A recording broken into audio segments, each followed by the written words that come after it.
The first thought that comes to my mind when I think of the word language is the different languages in the world. English, Spanish, French, Chinese, the list goes on and on. But if I sit with this thought for a little longer, I begin to realize that language is present in so many aspects of our lives. From our conversations to how we express ourselves to a community's culture and history. Deep, I know. But for the extensive influence that language has on our everyday lives, it's not spoken about nearly enough, especially in how it influences our identity. But you may be asking, how? With language being such an important and impactful thing in our lives, it undeniably gets complicated. Add in a second or third language, and things can become utter chaos. However, to me, language impacts our identity in three main ways: our personality, how we perceive the world, and who we interact with, which I will be diving into later in the speech. But first, I would like to gauge the number of bilingual or multilingual individuals in the room, because that will be an overarching topic in my speech. So, if you speak 2 or more languages, regardless of proficiency, could you please raise your hand? Okay, thank you so much.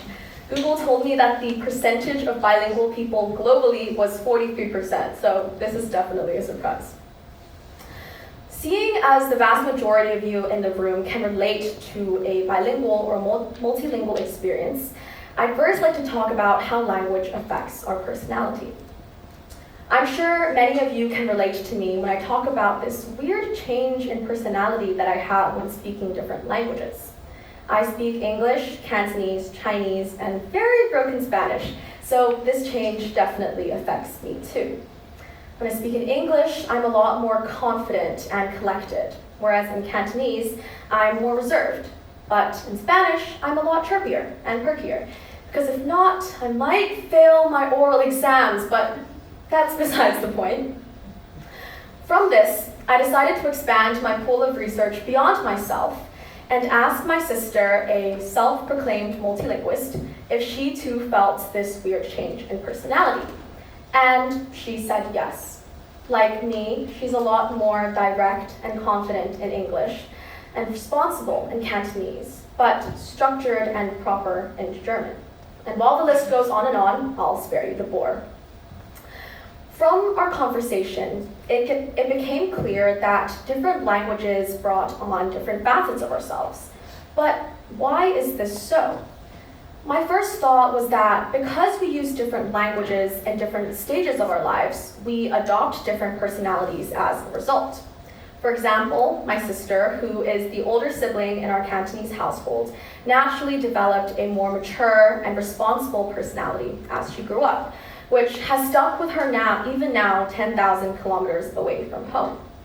And while this is all 100% true, an article by Francois Grosjean, a professor of psycholinguistics, added another layer of depth to this widespread phenomenon. He argued that because we use different languages in different situations and for different reasons, these trigger different attitudes and behaviors, meaning it is our past experiences when speaking these languages. It's our past experiences when speaking these languages that trigger different reactions, hence why we think we have different personalities. And this makes a lot of sense. Going back to my own example, I'm a lot more confident and casual in English because I speak it more often at school and with friends.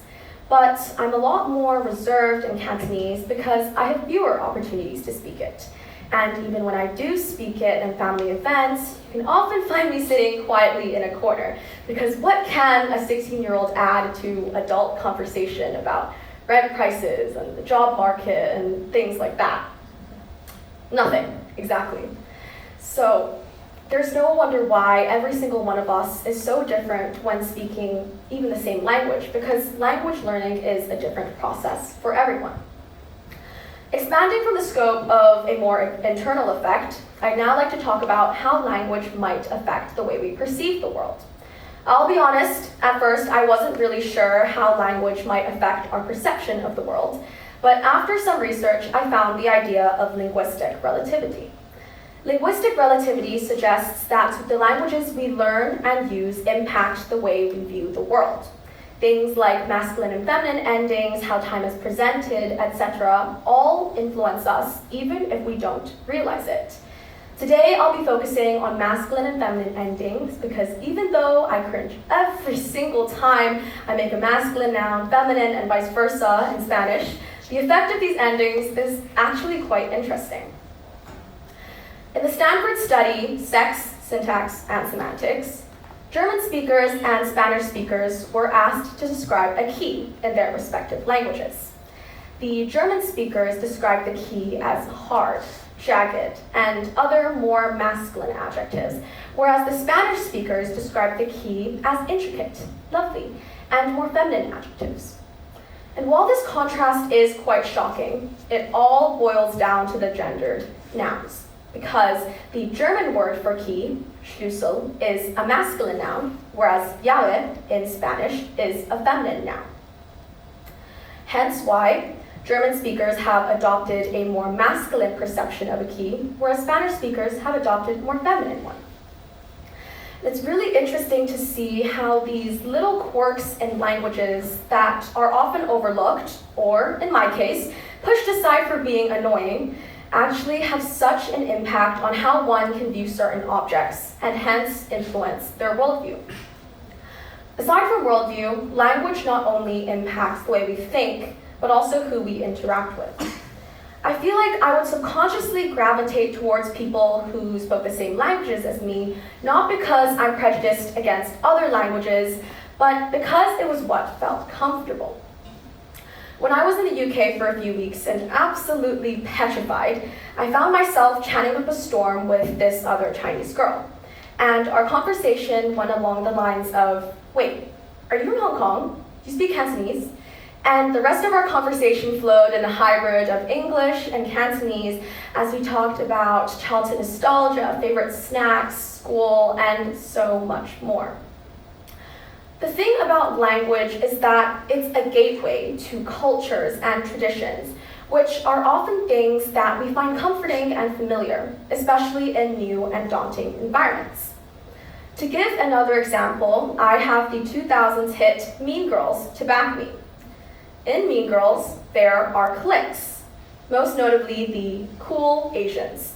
And while they were toxic and backstabbing, the thing I want to focus on today is the fact that they conversed solely in Vietnamese, even when Gretchen, an ex-Mean Girl, joins them.